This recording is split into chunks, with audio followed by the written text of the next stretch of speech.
이 송덕사 지금 7박 8일 템플스테이 회양하는 날이기도 하고, 그래서 7일 법문의 마지막입니다. 7일 동안 다양한 관계에 대한, 아주 다양한 관계에 대한 구체적이기도 하고, 그러니까 상세하기도 하고, 원리를 보기도 하고, 이 다양한 관계에 대한 이야기들을 했는데, 오늘은 이제 이 부모님과의 관계에 대한, 보통 효, 불효 이런 표현을 하죠. 부모님과의 관계에 대한 부처님의 법문을 한번 함께 공부를 해보도록 하겠습니다. 부처님 법문이 중국으로 넘어가고 나서 중국 사람들은 격의 불교라고 하는, 그러니까 본인들은 본인들을 격의 불교라고 하지 않았는데, 세간의 사람들은 중국 불교를 격의 불교라고 하는 명칭으로 불러서 중국화 시켰어요. 격의 불교라고 하는 건 이미 중국 땅에는 불교가 넘어갈 당시에도 유교와 도교라고 하는 세간의 문화를 지배하는 유교, 그리고 출세간에 신선도를 추구하는 도교, 그러니까 신비한 거 이러면 도교, 상식적이고 삶을 살아가는 이치에 대한 것은 유교, 정신문화에 대한 지배 세력이 있었다라는 거예요. 그래서 불교를 받아들이되 어떻게 받아들인 거냐면 도교의 눈과 유교의 눈을 가지고 불교를 재해석한 거예요. 그래서 정확히 이야기하면 중국 불교라고 하는 건 도교화된 불교, 유교화된 불교, 이게 격의 불교라고 보면 됩니다. 그런데 조금 이렇게 시간이 지나다가 보면은 이 상황이 뒤집혀 버리는 상황이 벌어져요. 그게 이 주자가 있을 때의 시기인데, 이때는 이미 시기가 유교와 도교는 중국 사람들이 잊어버린 채 불교를 신봉하고 있는 게 100년, 200년 이렇게 지난 다음이에요. 그러니까 정신문화의 리더로서 자리를 불교에게 뺏겼고, 심지어 중국 사람들 입장에서, 주자 입장에서는 이게 아주 난감한 거예요. 어처구니도 없고. 왜냐하면 본인들의 정신문화의 근본 뿌리에 해당되는 유교와 도교를 사람들이 모르는 거예요. 그래서 주자는 엄청 불교를 싫어했어요. 어떻게든 불교를 극복하기 위해 엄청난 노력을 했습니다. 그런데 역설적이게도 시기가 이미 중국 사람들한테 본인들의 뿌리에 해당되는 유교와 도교를 말하고 싶은데 불교를 통하지 않으면 말할 수가 없는 거예요. 왜? 불교는 아는데 유교와 도교는 모르니까. 그래서 사실은 가장 불교화된 유교가 성리학입니다. 주자학. 이 얘기를 왜 하냐면, 우리나라 승유억불의 근거가 되는 유교 사상은 바로 주자학이죠. 주자학. 그러다 보니까 조선 초 건국될 때 이제 승유억불의 근거가 필요할 거 아니에요. 승유억불을 하는 근거. 이제 우리가 알고 있는 뭐 고려시대 불교의 폐해부터 시작해서 다양한 역사들은 이 진실된 이 사건, 팩트도 있지만 그것 플러스 알파로 뭐가 있는 거냐면 정도전의 불시잡변이라고 하는 이 논문을 근거로 해서 숭유억불 정책의 근거로 삼은, 그러니까 그 근거로 삼은 이유들을 우리는 알고 있다라는 거예요. 그걸 역사로. 근데 역사가 어떻는가 그 얘기를 하려고 하는 게 아니라 그 중에 하나의 이야기를 하려고 합니다.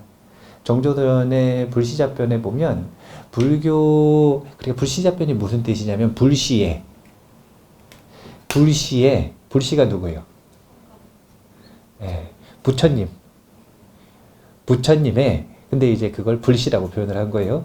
불씨의 가르침에 대한 아주 잡다한 이 답변, 그러니까 그것을 논변하는, 논파하는 글들이다. 이런 내용이에요. 그래서 굉장히 다양한 뭐 10대까지 정도 되는 불교의 중요한 사상들에 대해서 윤회부터 시작해서 인과 뭐 다양한 이 불교의 사상들에 대해서 유교 선비의 입장에서 그것을 논파하는 거예요.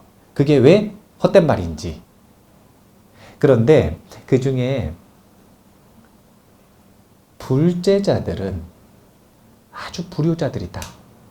이런 말이 있는 거예요. 불제자들은 아주 불효자들이다. 이유는 그런 거예요. 이제 맹자는 불효에 대해서 이야기를 할 때 가장 큰 불효가 뭐라고 표현을 했냐면 맹자는 대를 끊는 것. 이것을 가장 큰 불효라고 했어요. 근데 스님들은 출가하면 결혼해요, 안 해요? 안 하죠. 그러니까 대를 끊잖아요. 그러니까 불효자라는 거예요. 그걸 찝어가지고 이제 유교의 입장에서 이 불효라고 이야기를 하고 또 불충이라고 얘기를 합니다. 왜냐하면 스님들이 국왕을 만나면 절을 할까요, 안 할까요? 다 안 하는 건 아니에요. 무조건 안 하는 법이 있는 건 아니에요. 다 안 하는 거 절대 아니에요. 그럼요. 아니, 제가불자들 와서 삼배해도 맞절하는 스님들이 있는데 국왕님이나 대통령님이 오면은 맞절할 수도 있죠. 근데 이제 그 불교를 대표하는 선생들이 이제 대부분 국왕과 만났을 때 절을 안 했어요. 보통 절을 받았지. 네, 절을 받았죠. 그러다 보니까 그런 모습들이 이 나라의 세간법의 수직 체계를 뒤흔드는, 근간을 뒤흔드는 불충이라는 거예요. 불충. 그래서 사실은 유교 내에서는 효와 충은 하나의 원리예요. 그래서 유교 국가에서는 항상 효를 강조를 하는 겁니다. 왜냐하면 효를 강조하면 충은 당연히 강조가 되는 거니까. 그런데 과연 불교에서 말하는 효라고 하는 건 무엇이냐 이거예요. 불교에서 말하는 효라고 하는 것은 무엇인가? 이것에 대한 이야기가 오늘 나오는데 결론적으로 먼저 이야기를 하면 왜 불교가 불효로 보일 수도 있냐면 그런 일면이 있을 수가 있어요. 왜 그런지에 대한 결론부터 얘기하냐면 불교에서는 효를 세 가지 차원에서 이야기를 합니다. 이것은 대상에 따른 차이예요. 자, 일단 첫 번째는 이생의 부모. 이생의 부모. 그러니까 이생의 부모라고 하면은 이 화덕법부님은 사자여법부님이 부모님이잖아요. 예. 그러니까 이생의 부모. 이생의 부모에게 효도를 하는 것, 이것이 첫 번째 차원, 첫 번째 기준에서의 효죠. 그러면 낳아준 부모에게는 왜 효도를 하는 건가요? 근거가 뭔가요? 인간 몸은 부모님이 받게 해준 거는 아니고 인간 몸 받을 기준은 그 전에 있는 거고 모텔 빌린 거죠. 그래서 왜 사자여 부모님한테 효도를 해야 될까요? 안 할 거예요?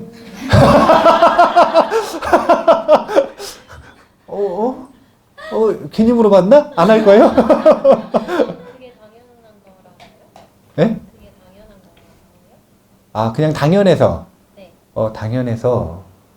근데 근거라고 하는 것들이 있는 거예요. 근거. 이생의 부모에게 효도를 하는 근거는 자, 봐보셔요. 범부의 세계는 기브 앤 테이크일까요? 아니면 일방적으로 주는 걸까요? 일방적으로 주는 건 성인의 세계라. 범부의 세계에서는 기브 앤 테이크예요.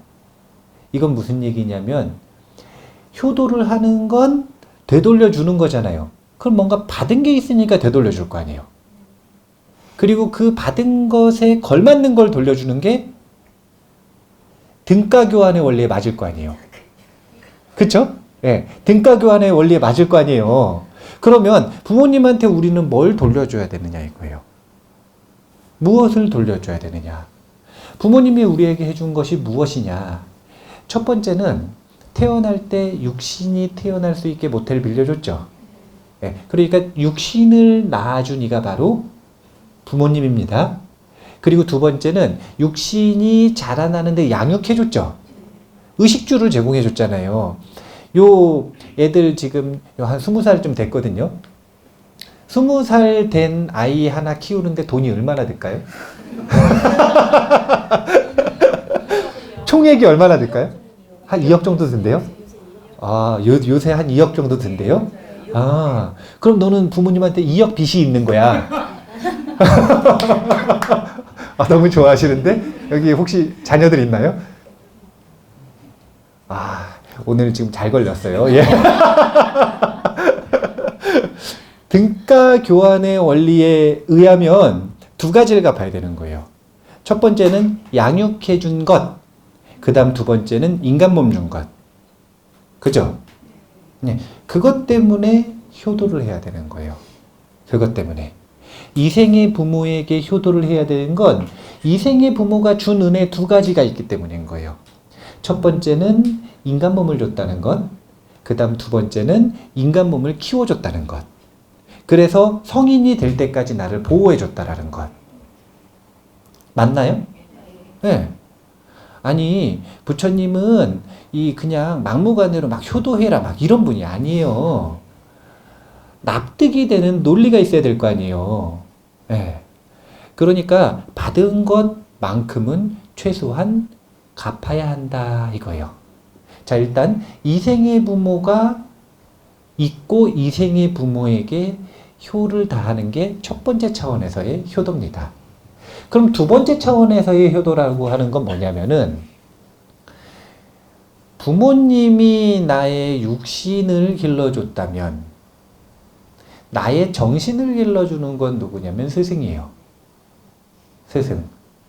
근데 그 중에서도 이 불교를 배우고 불교로서 자신의 정신을 가다듬는 이들, 정신의 의식을 키워나가는 이들 같은 경우에는 배우고 있는 스승이 있지만 그 스승의 가르침은 어디로부터 나온 거냐면 부처님으로부터 나온 거잖아요. 그래서 스승과 부처님께 효도하는 것, 이것은 두 번째 차원의 효도입니다. 이게 왜 스승과 부처님은 어떤 근거로 효를 다해야 되는 거예요? 자, 첫 번째는 정신의 새로 태어남, 그리고 정신의 양육을 도운 거죠. 그렇기 때문에 효를 다하는 겁니다. 세 번째 차원도 있어요. 이제 이것은 불교가 무한한 삶을 살았다라는 가설, 전제를 가지고 있기 때문에 무한한 윤회라고 하는 가설, 전제를 가지고 있기 때문에 누구에게는 가설이냐면 확인 못한 이들에게는 가설입니다. 그런데 확인한 이들에게는 가설이 아니죠. 네, 가설이 아니죠. 근데 여기 지금 확인하신 분들이 있어요? 확인하신 분들이라 하면 숙명통이 있거나 숙명통, 과거를 보는 신통이 있거나 아니면 두 번째 깨쳤거나. 신통이 있는 것과 깨친 건 틀린 거니까요. 예. 그런 경우에는 가설이 아니라 검증된 진실이고, 그렇지 않은 경우에는 가설인 거예요. 부처님이 그렇다 했으니 일단 가설로서 받아들여 보는 겁니다. 유력한 가설로서. 그러면 그 가설을 가지고 자신의 세계관의 판을 짜는 건데, 자신의 세계관을 설계하는 게 그 가설을 가지고 설계를 하는 건데, 부처님께서는 분명히 무한한 삶이 있다 그러셨으니까, 그렇다면 이생의 부모도 무한히 있었을까요, 없었을까요? 있었겠죠. 태어나려면 분명히 소나 말로 태어나든 인간으로 태어나든 아수라로 태어나든 천신으로 태어나든 아니면 지옥 중생으로 태어나든 분명히 뭔가 모태 역할을 하는, 부모 역할을 하는 관계는 있었을 거 아니에요. 그럼 무한한 부모님이 있었다 이거예요. 또 무한한 스승과의 인연도 있었을까요? 없었을까요? 그러니까 그 거시적 관점에서의 무한한 육신과 정신을 낳아준 부모와 스승에게 효를 다한다. 이것이 세 번째 차원에서의 효입니다. 세 번째 차원에서의 효입니다. 그러면 어떻게 은혜를 갚는가? 이거 한번 볼게요. 초기경전에도 부처님께서 부모님의 은혜가 아주 깊고 그것을 갚기가 어려움에 대해서는 정말 자주 얘기하세요. 니까야 속에 보면 정말 많이 나오는 이야기가 효도에 대한 이야기입니다. 정말 많이 나오는 이야기가. 왜 효도에 대한 이야기가 많이 나올까요? 그렇죠. 불효하니까.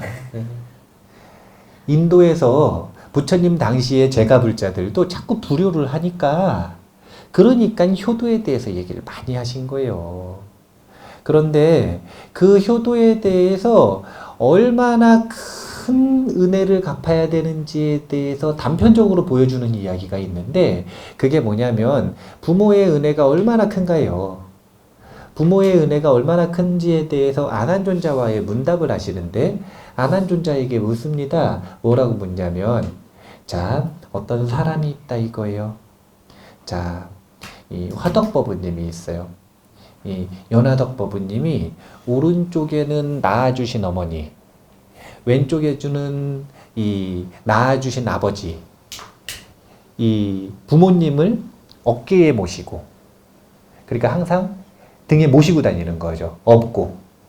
그렇게 모시고 다니면서 살아생전 내내, 삶을 살아가시는 내내 의식주를 봉양하고 항상 이 좋은 곳을 모시고 다니면서 관광시켜드리고 항상 마음에 들게 잘 시봉을 하면 평생을 그렇게 시봉을 하면 자 그러면은 지금부터 평생이라 그러면 몇 년 정도 더 해야 될 것 같아요? 30년?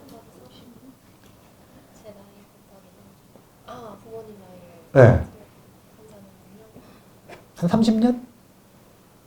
네 30년 그러니까 왜냐면은 부모님들을 모시고서 시봉할 수 있는 건 결국은 성인이 되고 자립한 다음부터인 거잖아요.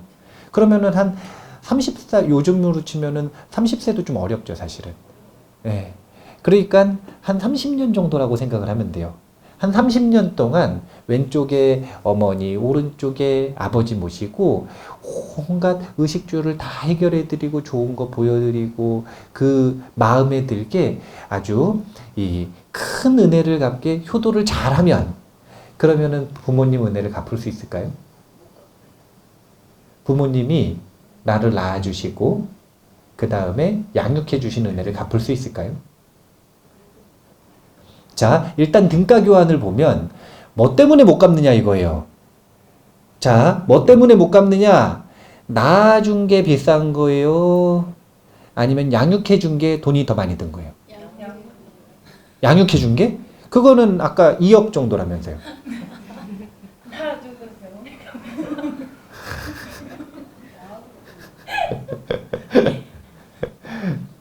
이제 그 양육해 준 건요 사실은 어떻게 갚으면 되냐면 양육해 드리면 되잖아요.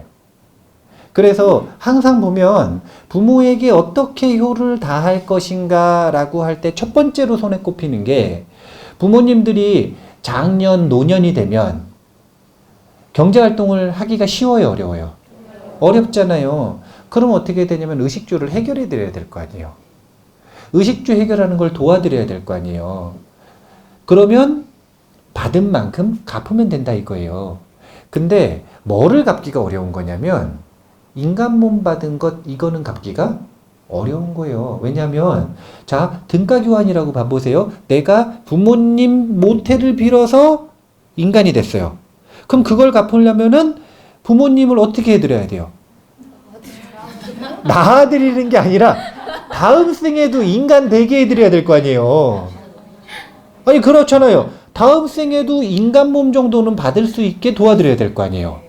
이거 할 수 있어요? 자, 인간 몸 받기가 얼마나 어려운지에 대해서 맹구목인가? 맹구목? 맞아요? 맹구목.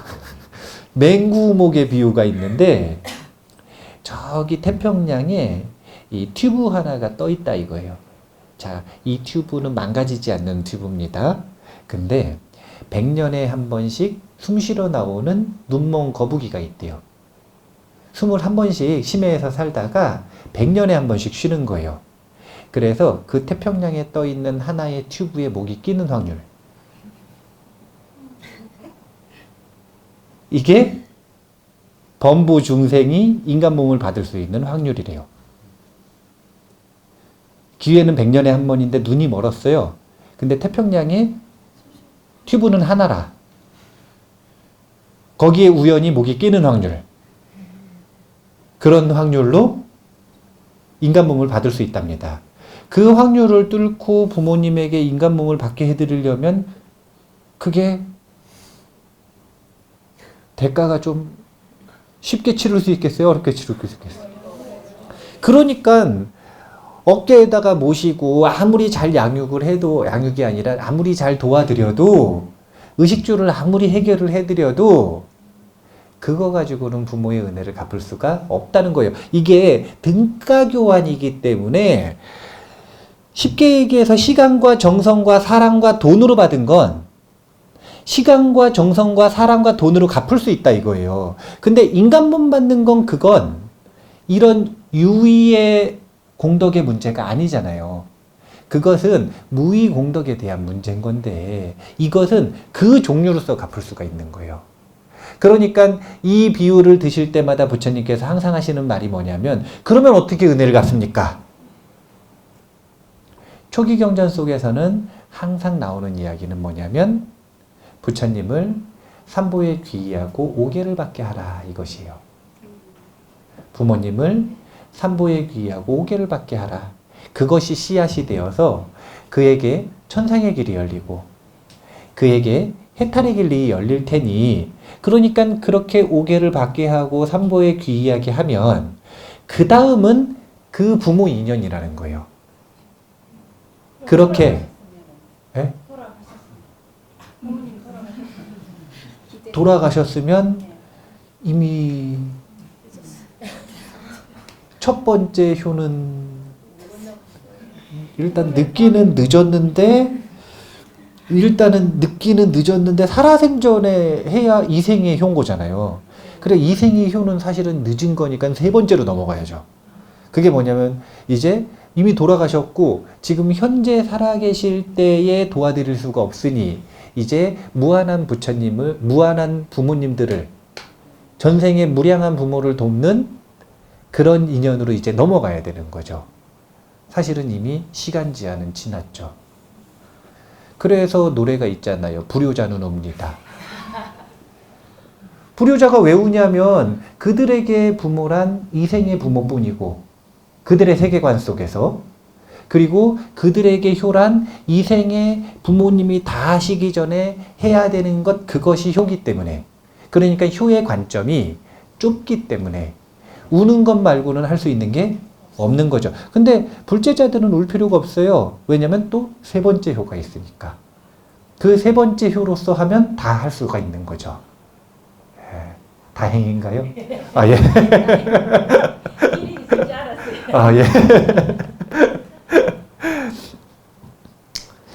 이제 사람들이 불효를 어떻게 하냐면은 사람들이 불효하는 거 보면 이제 경전에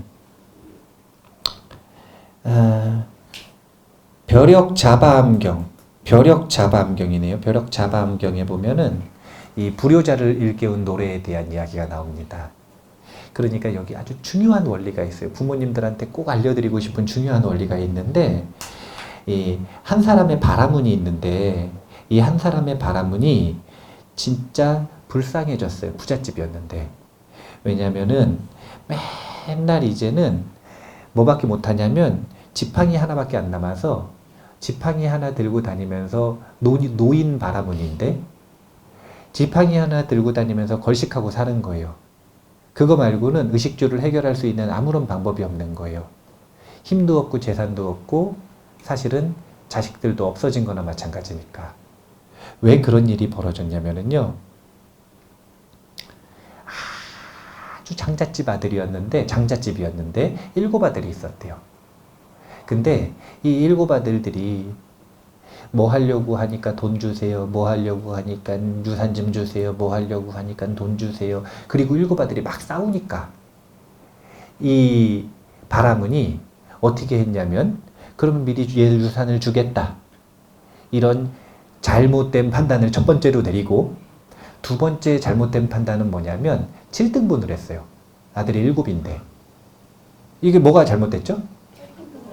자기 거 해서 8등분을 해야 되는데 7등분을 한 거예요. 뭘 믿은 거죠?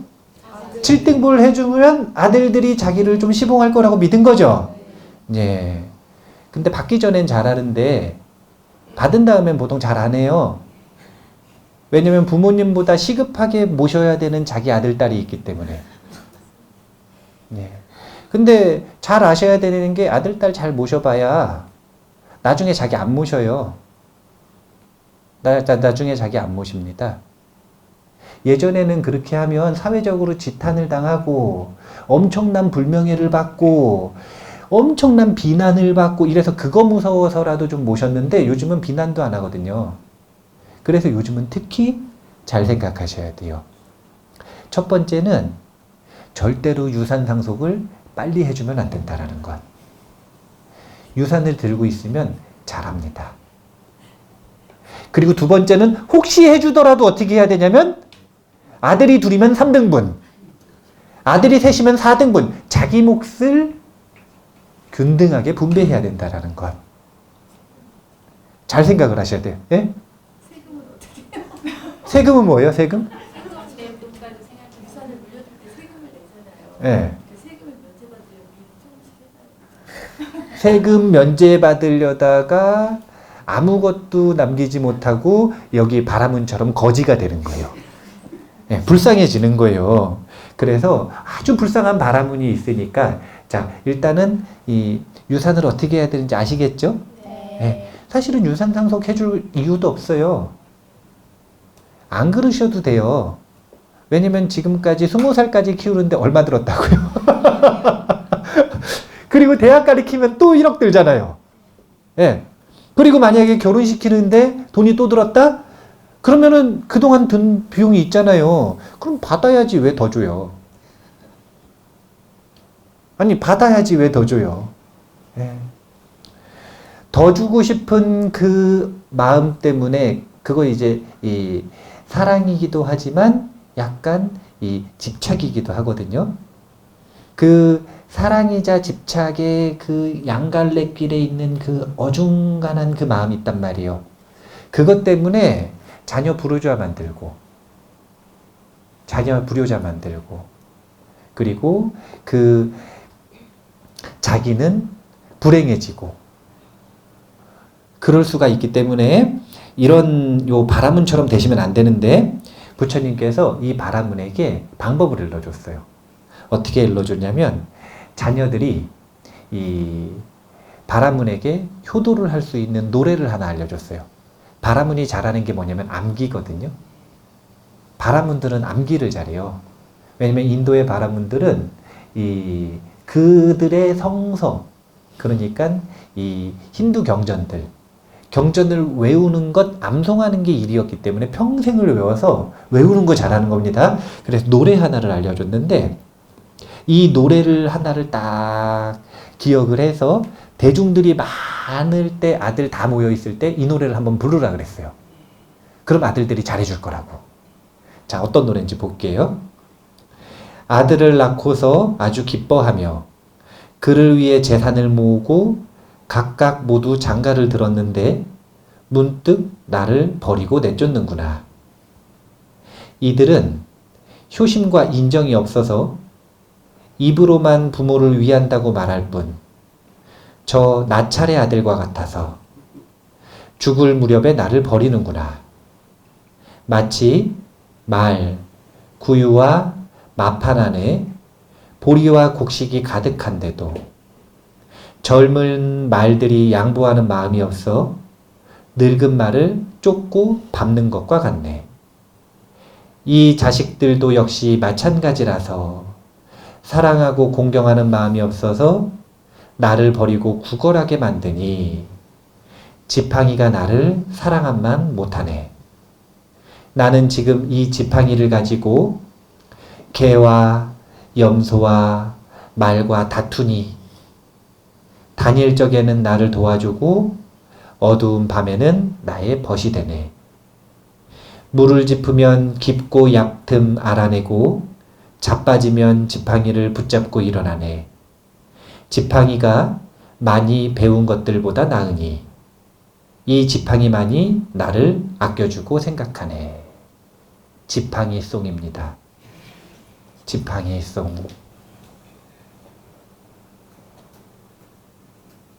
이 얘기는 무슨 얘기냐면 저 잘 배운 아들들보다 입으로 효도한다고 말하는 저 아들들보다 이 낡은 지팡이가 훨씬 낫다 이거죠.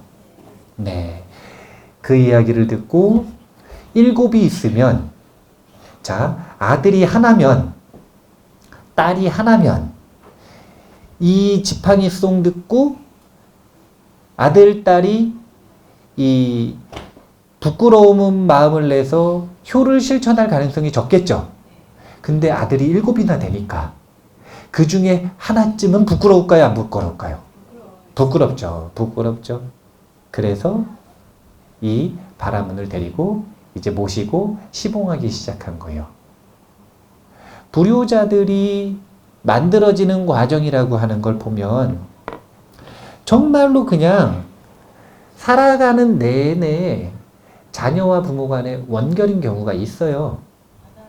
그냥 이 나중에 뭐 모시고 안 모시고 이런 문제가 아니라 이런 건 변한 거잖아요. 그런 게 아니라 다른 관계가 생기기 전에 그들의 가족을 이루기 전에도 같이 살 때부터 그냥 약간 좀 이게 애매한 거예요. 이게 부모님 입장에서도 아들, 딸이니까 당연히 사랑하고 아껴야 되는데 싫은 마음이 있는 거예요. 아들, 딸 입장에서도 근거 없이 부모님이 나한테 잘해주기는 하는데 싫은 마음이 있는 거예요. 이런 게 이제 원결인데 그런 원결 때문에 그것이 꽃을 피워서 진짜 원수같이 사는 경우도 있고 그게 아니라 뭔가 겉으로는 은혜로운 관계처럼 보이지만 속으로는 정말 원수 같은 경우도 있고 이렇게 같이 살 때, 양육할 때, 함께 살아갈 때부터 관계가 이런 경우도 있고 그게 아니라 정말 은혜로운 관계로 서로 잘 살았단 말이에요. 그런데 가족이 생기잖아요? 그럼 변하는 거예요. 제가 자주 이야기를 하죠. 세상에 나쁜 놈은 있다 그랬나요? 없다 그랬나요? 나쁜 놈은 없다니까요. 나쁜 행동이 있지. 그럼 그 나쁜 행동은 왜 생기느냐? 번뇌에 사로잡히는 순간 아무리 착한 사람도 나빠져요. 아무리 상식적인 사람도 번뇌에 사로잡히는 순간 몰상식해집니다. 아무리 욕심 없던 사람도요. 탐욕에 사로잡히는 순간 괴물이 돼요. 그 아들, 딸이 나빠서가 아니라 물론 그냥 나쁜 아들, 딸들도 있죠. 나쁜 행동에 물들어 있는 그런 아들, 딸들도 있죠. 근데 착한 아들, 딸들도 가족이 생긴다라고 하는 건 좋은 일이기도 하지만 또 다른 탐욕과 분노의 원인이 되기도 하잖아요. 그러면 이쪽에서 만들어내는 이 번뇌의 사로잡힘 때문에 몰상식해지고 불효를 저지르는 행동들을 하게 되는 거예요. 다른 이유가 아니에요. 번뇌에 사로잡혀서 그런 거예요. 그래서 불효자는 원래 불효자도 있지만 만들어지는 거예요. 만들어지는 것. 제가 부모님들 만날 때마다 자꾸 해드리는 얘기가 있단 말이에요. 여기 지금 청년 비율도 많은데 오늘 청년 비율 대 부모님 비율이 1대1 정도 되는 것 같아요. 예, 청년들한테 미안한 이야기지만 청년들한테 미안한 이야기예요. 근데 부모님들이 청년들한테 재산을 쉽게 주면 안 돼요. 재산을 쉽게 주는 순간 어떻게 되는 거냐면 불효자를 만드는 거예요. 불효자는 만들어지는 거예요. 만들어지는 것. 인연의 화합 속에서 만들어지는 거예요. 그래서 절대 쉽게 주면 안 돼요. 그리고 청년들은 안 받잖아요? 그럼 자유로워져요. 그걸 알아야 돼요. 받으면 20살이 넘었는데도 나의 고용주는 부모라. 이건 청년들의 입장인 거예요. 그래서 제가 이 학생 때 학생들이 부모님 말 안 들으면은 딱 정확하게 얘기해 주거든요. 너의 삶을 지금 철저하게 그리고 우호적으로 잘 도와주는 스폰서는 부모님이니까 무조건 부모님 말 잘 들어라. 무조건 부모님 말 잘 들어라. 정신적으로, 육체적으로 완전히 독립하기 전에는 당연히 그 대가를 치르는 게 너무 상식적이고 당연한 거니까 부모님 말 잘 들어라. 근데 자유로워지고 싶으면 안 받으면 돼요. 안 받으면 자유로워져요. 안 받으면 대등한 관계가 되는 겁니다. 안 받으면. 그러니까 청년들도 빨리 독립해서 자신의 삶을 살고 싶고 자기 업대로 살고 싶으면 부모님들이라고 하는 고용주가 얼마나 강력하냐면 제가 그 얘기 하잖아요. 그 부모님들이 아들, 딸 학교 잘 갈지 안 갈지 이런 거 막 사주 보러 가잖아요. 그러면은 사주 보시는 분들이 그냥 부모님 사주 가져오라 그래요. 아들, 딸 사주 필요 없으니까. 왜냐면 20살 이전에는 아들, 딸 사주는 전혀 의미가 없어요. 왜냐면 부모 뜻대로 사니까요. 그게 지금 현대 부모와 자녀와의 관계예요. 그런 관계 속에서 우리가 자녀들은 빨리 독립을 해야 부모와의 원결을 해결할 수가 있고 부모님들은 본인들의 재산을 보호하셔야 돼요. 그래야 아들, 딸을 불효자로 만들지 않습니다. 우호적인 스폰서, 이게 정확한 말이거든요. 무조건 주는 사람은 스폰서라고 안 하죠. 하지만 남보다는 우호적이잖아요. 웬만한 건 해주고 싶잖아요. 그러니까 우호적이라는 표현이 붙은 거예요. 우호적인 스폰서라고 하는 건 서로 깊은 인연이 있고 오랫동안 인연을 맺어왔고 오랫동안 사랑을 나눴기 때문에 우호적인 거예요. 웬만한 건 해주고 싶은 겁니다. 하지만 분명한 건 예의를 정확하게 지키고 스폰서라는 걸 알아야 돼요.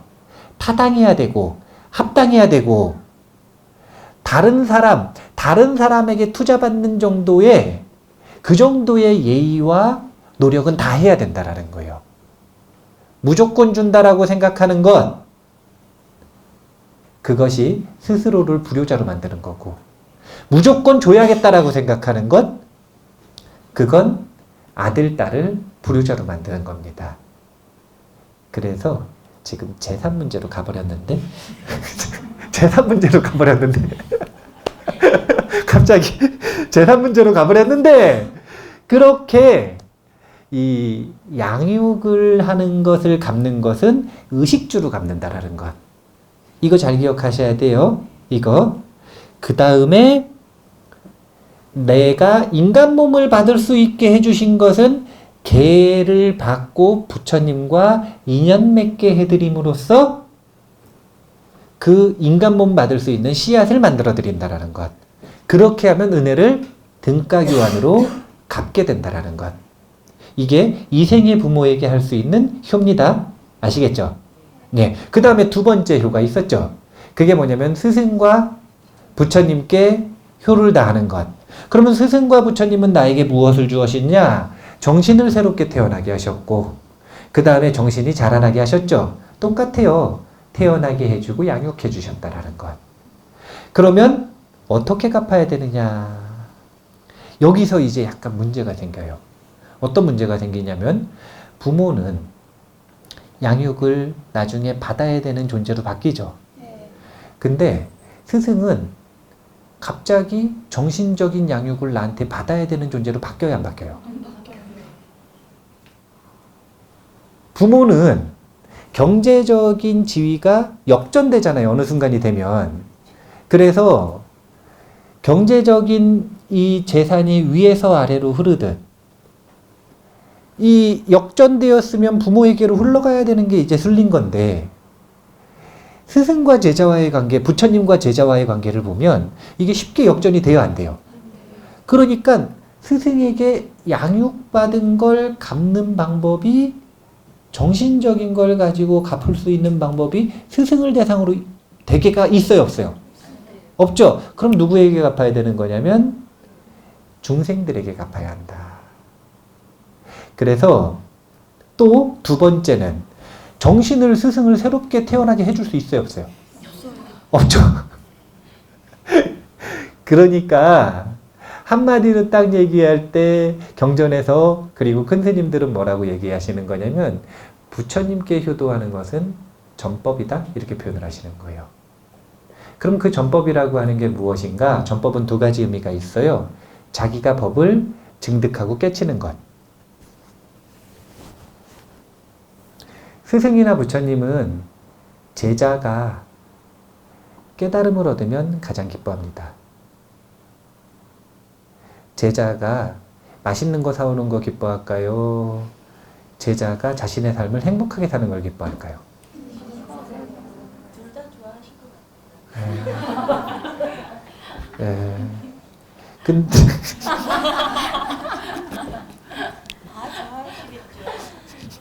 네, 그래요, 예. 네. 그런데 이제 잘 그 은혜를 갚을 수 있는 방법은 첫 번째는 자신이 법을 증득하는 것, 이것도 전법이라고 하고요. 그 다음 두 번째는 다른 이들에게 법을 전하는 것, 다른 이들의 정신을 새롭게 태어나게 하는 것, 이것도 전법이라고 합니다. 그래서 스승과 부처님의 은혜를 갚는 방법은 전법이다 이렇게 생각을 하시면 돼요. 자, 일단 오늘은 두 번째가 별로 안 중요하니까 세 번째로 넘어갈게요. 짧게 넘어가겠습니다. 그럼 세 번째는 그러면 무량한 부모님이라고 하는 건 도대체 누구냐 이거예요. 그럼 일체 중생이 왜 부모님이냐? 그냥 부모님인 게 아니라 이 논리를 발전시키는 과정이 있어요. 아까 우리에게는 무한한 윤회가 있었다라고 하는 가설이 있다 그랬죠. 그럼 불제자들은 그걸 가설로서 받아들인단 말이에요. 그럼 받아들였을 때 조금씩만 더 생각을 해보는 거예요. 자, 첫 번째 생각은 나에게는 무한한 윤회가 있었다 이거예요. 이것을 가설로서 받아들인다면 조금 더 생각해서 뉴런을 연결시켜보면 어떤 생각길이 나오냐면 그렇다면 나에게 무량한 부모가 있지 않았을까? 이거예요. 그렇겠죠? 자, 그러면 세 번째는 그러면은 부모님이 나에게는 은혜를 베풀었을까? 원한을 베풀었을까? 생각을 해보는 거예요. 은혜를 베풀었죠. 은혜를 베풀었죠. 그럼 네 번째, 은혜를 베풀었으면 불자로서 은혜로 갚아야 돼요? 원수로 갚아야 돼요? 이거 너무 당연한 상식이죠? 네. 수행하는 사람이 은혜를 원수로 갚으면 안 되잖아요. 그러니까 은혜는 은혜로 갚아야겠다. 그럼 다섯 번째, 가장 크게 훌륭하게 갚는 은혜는 도대체 무엇일까 생각해 보는 거예요. 그건 다름 아니라 부모님이 행복하게 해드리는 것, 이것이 은혜를 갚는 거예요. 부모님이 행복하게 해드리는 것. 그리고 여섯 번째 생각은 이렇게 이어지는 겁니다. 그런데 행복해지는 방법을 알려드리려고 했더니 내가 행복해지는 방법을 아나 모르나 봤더니 나도 잘 모르는 거예요. 그러면 장님이 장님을 이끌 수 있어요, 없어요? 그래서 여섯 번째 생각은 내가 먼저 행복해지기 위해 노력하고 내가 행복해진 만큼 모든 부모님들을 행복으로 이끌어야겠다. 이 마지막 생각이 상구보리 하와중생이라고 표현되는 이 대승불자의 보리심이에요. 즉 모든 무한한 부모님들에게 은혜를 갚는 방법은 보리심을 일으키고 보리심을 완성하는 것이다. 이렇게 보면 됩니다. 모든 부모님이라고 하는 게 어떤 분인지 지금 감이 잘 안 잡히시는데 옆에 있는 분들 한번 봐보세요. 그분이 누구라는 거예요? 어머니? 네. 어머니, 어머니. 우리 엄마의 아니, 지금 우리가 이 생에 10년, 20년, 30년, 40년, 50년, 60년 동안 고정되게 맺어온 관계에 대한 관념 때문에 다른 관계는 안 보이는 거예요, 그냥. 지금 검은 선글라스 끼면 흰 것들 안 보이잖아요. 그것처럼. 그렇게 고정되어 있다라고 생각하는 그 관념 때문에 안 보이는 거지. 이 가설의 발전을 놓고 보면 분명히 옆에 계신 분들은 어머니라. 어머니하고 그렇게 애틋하지 않으시면 아버지예요. 혹시 또 아버지하고 그렇게 애틋하지 않으시면 애인이라고 생각하시면 돼요. 애인. 애인. 옆에 있는 그분들이 무한히 얼굴을 바꾸면서, 무한히 관계의 포지션을 바꾸면서 나와 다양한 인연으로 만났었던 사람들입니다. 사람들이에요. 부모 은중경이라고 하는 경전에 보면 서두에 이렇게 시작하잖아요. 부처님께서 가시다가 이 다 말라 비틀어진 시꺼먼 뼈를 봤어요. 근데 그 뼈를 딱 보고 부처님께서 절 3번을 하는 거예요. 그러니까 옆에서 시봉하던 제자가 묻는 겁니다. 부처님께서는 어떤 연유로 이름 모를 뼈에게 절을 하십니까? 인간과 천상의 가장 높으신 스승께서. 그러니까 하시는 말이 이분이 나의 어머니다. 이분이 나의 어머니다. 어머니라고 하신 이유가 있었어요. 아주 의학적인 근거가 있더라고요. 뼈가 골이 베었대요. 골다공증. 이렇게 골수를 빼서 아이를 키우고 아이들 가족들을 양육해서 나타난 현상 중에 하나가 뼈가 구멍이 뻥뻥뻥뻥 뚫려가지고 베어있다 이거예요. 골다공증. 이 뼈는 골다공증 뼈이기 때문에 어머니다. 네.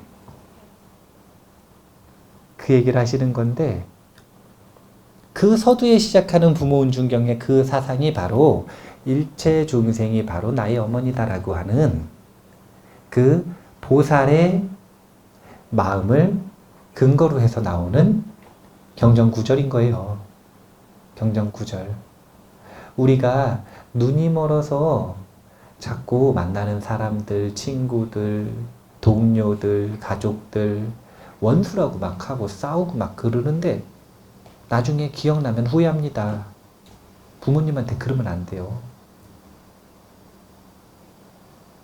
부모님한테 그러면 안 돼요. 모르고 했다고 죄값이 없던가요? 모르고 하면 죄값 없어요? 네. 죄를 받고 안 받고가 문제가 아니라 모르고 하다가 나중에 알게 되면 마음이 어때요? 네. 그래서 우리는 만나는 사람들에게 정말 조심하고 잘할 필요가 있어요. 나중에 기억나면 그거 어떻게 감당하실 거예요?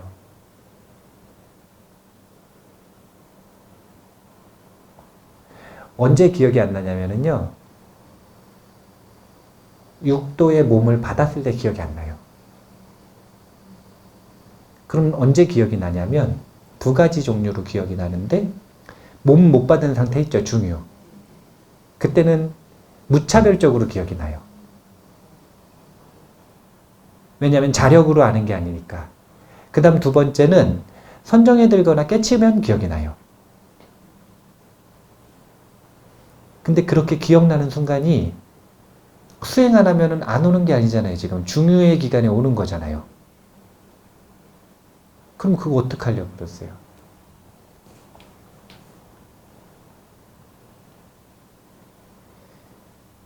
불교의 효는 3가지인 거예요.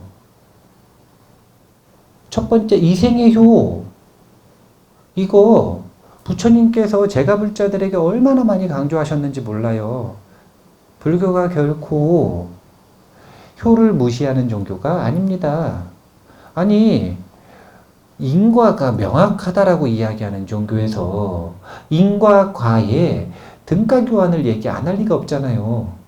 받은 만큼은 갚아야 될 거 아니에요. 아니, 받은 것보다 더 갚으면 좋은 일이 아니에요. 좋은 일이죠. 더 공덕이 되겠죠. 근데 최소한 받은 만큼은 갚아야 될 거 아니에요. 안 갚으면 다음 생에 악연이 되는 거예요. 네. 관계 바꿔서 이제 빚 받으러 온 자식 되는 거죠. 빚 받으러 온 자식.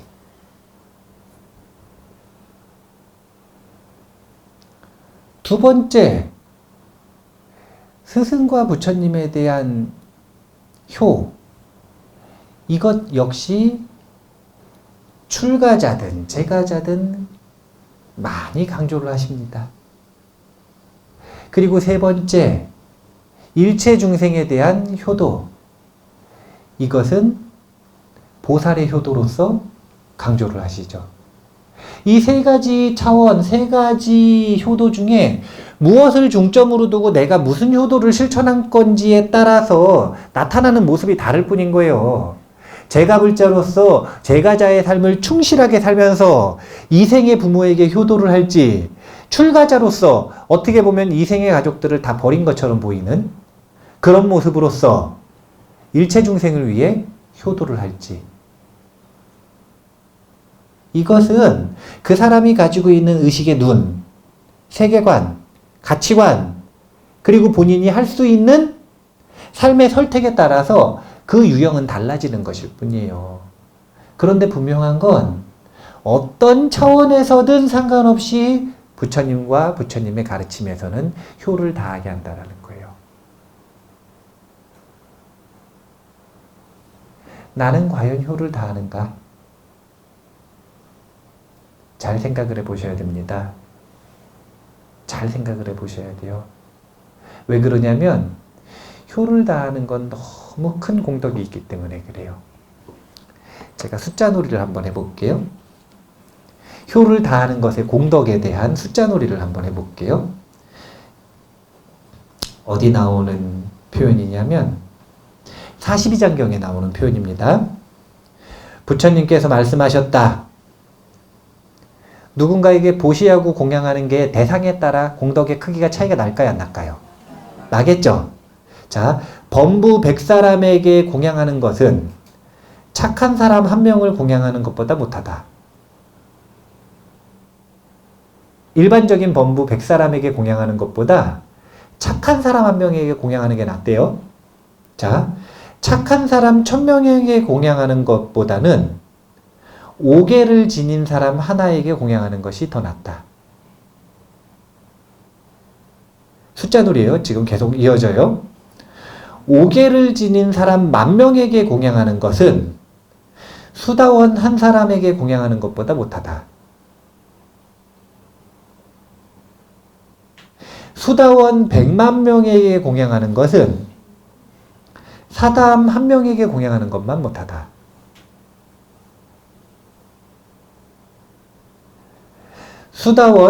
사다함 수천만 명을 공양하는 것은 아나함 한 명에게 공양하는 것보다 못하다. 아나함 1억 명에게 공양하는 것은 아라한 한 명을 공양하는 것보다 못하다.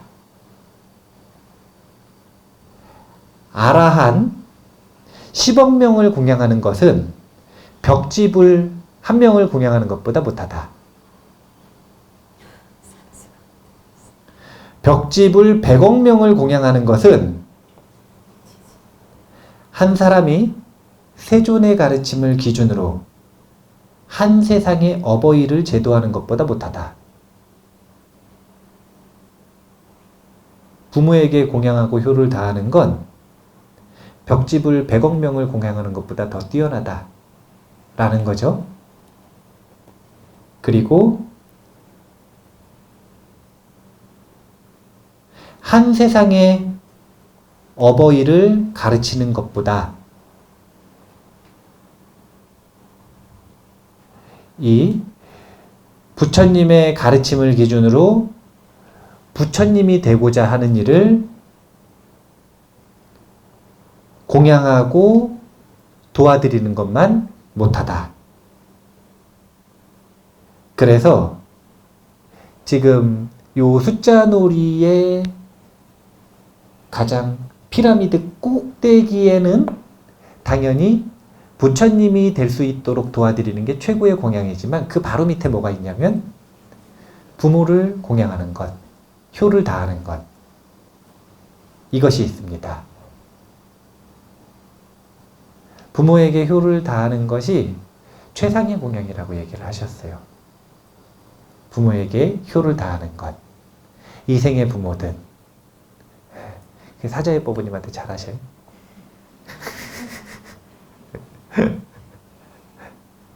너희들도 잘해라.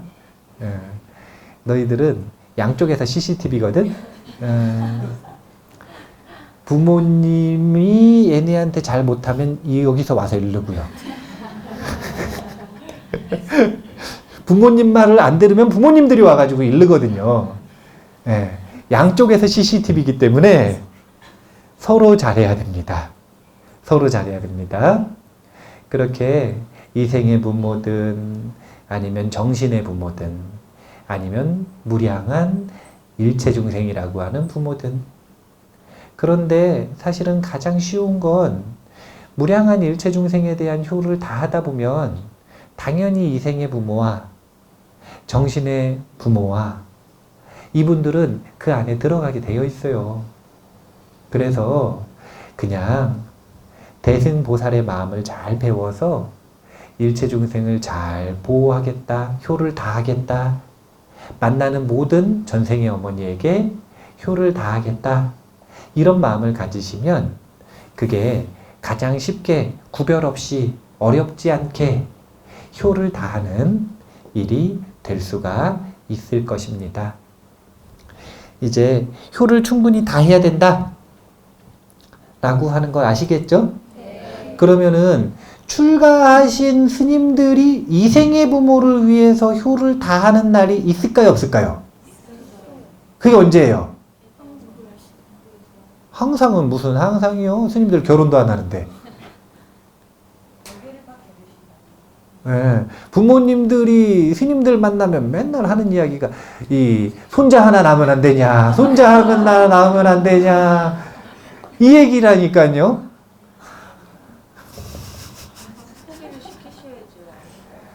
포기는 시키는 게 아니라 포기가 되는 거예요. 본인이. 우리 부친이 한 10년은 그 얘기를 하더라고요. 10년은. 자기 친구 아들 결혼식을 갔다 왔는데 손자가 있는데 자기는 너무 속상하고 부럽다고 한 10년을 그러시더라고요. 그래서 제가 이제 그랬어요. 그러면은 난 이제 출가한 거 이제 밖에 나가서 살아도 잘 살 자신 있는데 그럼 이제 나갈까요? 그랬더니 갑자기 깜짝 놀라셔가지고 그건 아닌 것 같다고. 그건 아닌 것 같다고. 한번 길을 선택해서 가셨으면 끝까지 가셔야지. 그리고서 그 다음부터 그 얘기 안 하시더라고요. 그렇게 포기되는 인연이 있는 거예요. 근데 가장 강렬한 집착과 서운함이 바로 그거잖아요, 사실은. 그러니까 항상 어떻게 이생의 부모한테 잘하겠어요. 스님들이 그런 기회가 어디 있어요? 같이 있어야 잘하든지 아니면 돈을 벌어야 돈이라도 보내드리든지 잘할 거 아니요. 예. 그러면 그런 이생의 부모에게 잘하는 방식 말고 모든 어머니에게 잘하듯 거기에 이생의 부모도 포함되어 있잖아요. 이생의 부모를 위해서 하는 게 뭐가 있을까요? 스님들이. 그게 바로 1년에 한 번 백중날이에요. 불교계에서 불교가 의식과 죄를 지내는 종교가 아니란 말이에요, 사실은. 그럼에도 불구하고 가장 중요한 행사로 손에 꼽는 날이 백중날인데 그 백중날 이생의 부모를 비롯한 돌아가신 모든 인연되어 있는 전생의 부모들을 위해 공양을 올리고 공덕을 짓는 의식을 행하는 날이 백중날인 거예요. 제가 이 이야기를 왜 해드리냐면 돌아가신 분은 어떻게 하냐 그랬잖아요. 백중에 동참하라 이 이야기 아니에요. 스님들은 그렇게 한다는 건데 그래서 이번에 이제 8월 15일 날 이날이 백중날이더라고요. 그날 수계법회를 하는 거예요. 연가들요? 아니요. 네. 수계법회를 하는 이유가 영가에게는 수계를 줄 수가 있어요, 없어요? 예, 줬다고 희망하고 싶겠죠. 예. 그런 수계법회를 만약에 한다면 그건 줬다고 희망하고 싶은 거 아니에요. 자, 천도제를 지내면은 극락 억지로 가게 해요? 아니면은 마음이 나도록 하는 거예요? 억지로 보내면 그게 귀신 쫓는 구병시식이지. 억지로 어떻게 보내요? 10살만 넘어도 아들도 말 안 듣는데 돌아가신 부모님을 어떻게 억지로 보내느냐 이거예요. 다만 좋은 길이 뭔지 자주 듣고 마음이 편안해지면 그럼 갈 마음이 나게 되는 거죠. 마찬가지로 은혜를 갚는 가장 좋은 방법 중에 계율을 드리는 것, 부처님과 인연을 맺어 드리는 것, 이것이 은혜를 갚는 방법이었잖아요. 그러니까 백중날 수계법회를 계획을 한 거예요. 수계법회를 하고 수계를 받는 모습을 보고 수계공덕을 회양하고 이러면 그게 가장 큰 공덕을 회양하는 것이기도 하지만 영가가 본인도 수계를 받고 싶은 마음도 나고 영가가 본인도 수계를 받은 것처럼 계율을 지니기도 하고 그러니까 이것은 자발적인 거죠. 그런 인연을 맺어드리는 것이기 때문에 그렇게 일체 모든 인연되어 있던 부모님들에게 효를 다하는 날로 스님들이 정해져 있는 날이 있단 말이에요. 특정한 날. 이것은 선방 스님들조차도 이날은 그렇게 이 수행공덕을 회양하고 공양 올리고 하는 그런 의식을 하는 거예요. 그날이 언제냐면 백중날이고 그 백중날을 맞이해서 다른 게 아니라 수계법회를 한다는 거예요. 이유는 다른 게 아니라 본인의 삶을 바꾸는 것이기도 하지만 수계 인연으로 그거 말고 이제 우리가 지금 가지고 있었던 기존의 효에 대한 개념을 놓고 보면 이생의 부모님이 뭔가 인연을 맺어드릴 겨를도 없이 돌아가신 경우가 있단 말이에요. 그런 경우에 그분들에게 수계공덕을 회양해드리고 또 수계에 대한 인연을 만들어드리고 그럴 수 있는 기회로서 수계법회를 하니까 그렇게 혹시 이제 부모님이 또 돌아가셔서 기회가 없다면 그런 방식으로 돌아가신 부모에게 효를 다할 수 있는 그런 인연을 삼으셨으면 좋겠어요. 예. 여기 부모님 살아계시는 분들 돌아가시기 전에 잘하셔요. 예. 보아야, 예. 알겠지? 아버지 보면 흰머리 많이 뽑아드리고, 윤희야, 너도 잘해야 된다, 알겠지? 그렇게 자신이 초점을 맞추고 할 수 있는 차원의 효도를 꼭 하셨으면 좋겠습니다. 그렇게 하시겠다고 약속하실 수 있을까요? 네. 대답을 안 하시는 분들이 있네. 약속하실 수 있을까요? 네. 네. 아니 뭐 제가 저한테 잘하는 것도 아니고 부모님한테 잘하는데요. 뭐 우리 부모님한테 잘해주시라는 얘기도 아니고 본인들 부모님에게 잘하시라는 이야기를 하는 거니까 자발적으로 꼭 잘 지키실 거라고 생각을 하고 오늘 이제 관계에 대한 법문 총결산이었습니다. 결국은 그 모든 관계에 놓여 있던 분들이 원래 나의 어머니라는 거예요. 나의 부모님이라는 거예요. 꼭 기억하시고 만나는 이들과 은혜로운 관계를 맺어서 행복을 누리는 삶이 되셨으면 좋겠습니다. 오늘 이만 마치겠습니다. 감사합니다.